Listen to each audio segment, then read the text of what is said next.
ঋত্বিক রোশনকে বলা হয় ভারতের সবথেকে সুদর্শন পুরুষ। वाओ क्या लड़का है, वेरी हैंडसम बॉय। ক্রিস ইভানকে বলা হয় আমেরিকার সবথেকে সুদর্শন পুরুষ।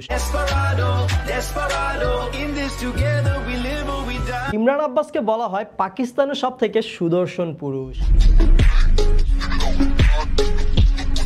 অন্যান্য দেশের এত সুদর্শন পুরুষদের কথা বলছি কারণ গতকাল দেখলাম বাংলাদেশেও নাকি সুদর্শন পুরুষের একটি অ্যাওয়ার্ড দেওয়া হয়েছে।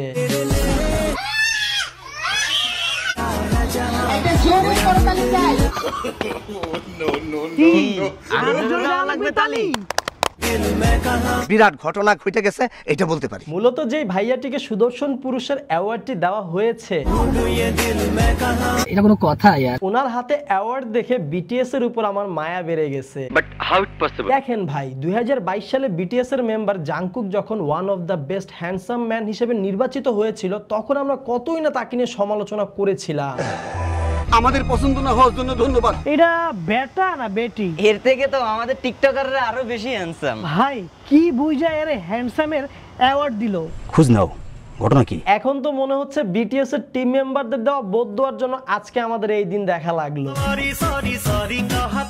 দেখেন ভাই এমনটা হতে পারে না যে আমরা আসল সুদর্শন কাকে বলে সেটাই আসলে বুঝি না। আমরা এতদিন যেরকম চিন্তা ভাবনা করছি ওরকমটা তো নাও হতে পারে, তাই না? আসল সুদর্শনের সংজ্ঞাটা অন্যরকম হতে পারে না। যেমন এই ভাইটাকে দেখেন কত কিউট, একদম ক্লিয়ার একটা ফেস, কোনো পিম্পল নাই, কোনো রিঙ্কেল নাই, পুরাই pretty little baby.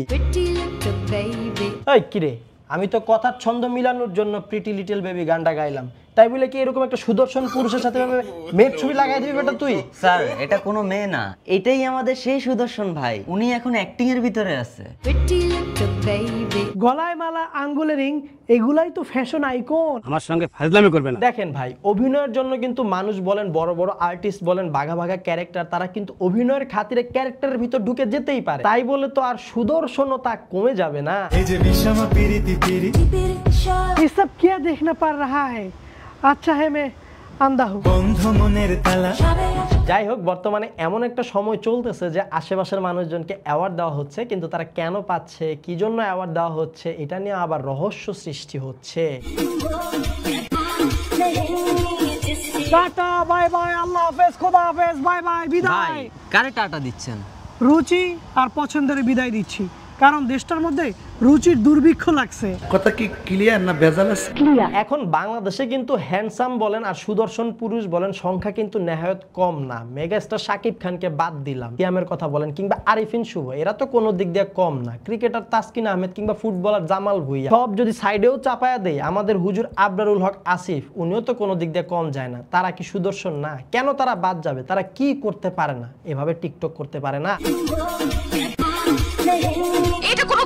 Bharat, Pakistan, আমেরিকার উচিত বাংলাদেশের অ্যাওয়ার্ড শোগুলো থেকে একটু তো ক্রাইটেরিয়া সম্পর্কে একটু ধারণা নিবে, একটু শিক্ষা নিবে, কিভাবে কি যোগ্যতা থাকলে কোন অ্যাওয়ার্ডটা দেওয়া লাগে। কেন তারা শিখে না? তাদের উচিত তাদের সুদর্শন পুরুষের নমুনা অতি দ্রুত পরিবর্তন করা। দেখা হয় নাই চক্ষু মিলিয়া, ঘর হতে শুধু দুই পা ফেলিয়া। বিশ্বের বড় বড় যত দেশ রয়েছে এবং যত বড় বড় সুদর্শন পুরুষ রয়েছে সবার উচিত মেকআপের চর্চা শুরু করা। মুখে যত বেশি আটা ময়দা লেয়ার দেওয়া হবে সে তত বেশি সুদর্শন হিসেবে গণ্য হবে আমি মনে করি। যেমন এই ভাইটিকে দেখেন, এই যে আমাদের তনি আপু পাশে দাঁড়ায় আছে, দুইজনকে যদি কম্পেয়ার করেন তাহলে আপনি চোখে দেখে, খালি চোখে দেখেই বলতে পারবেন যে এই ভাইটি কমপক্ষে হলে 2 থেকে 3 গুণ বেশি মেকআপ করছে। কথা সত্য। সো গাইস, ভিডিওটা এতটুকুই ছিল। আপনার দৃষ্টিতে সুদর্শন পুরুষকে এবং সুদর্শন পুরুষ হওয়ার জন্য কি কি যোগ্যতা থাকা উচিত অবশ্যই কমেন্ট বক্সে কিন্তু আমাদের জানাতে ভুলবেন না। ভিডিওটা এখানেই শেষ করছি। সবাই ভালো থাকবেন, সুস্থ থাকবেন। দেখা হবে আপনাদের সাথে পরবর্তী ভিডিওতে খুব জলদি।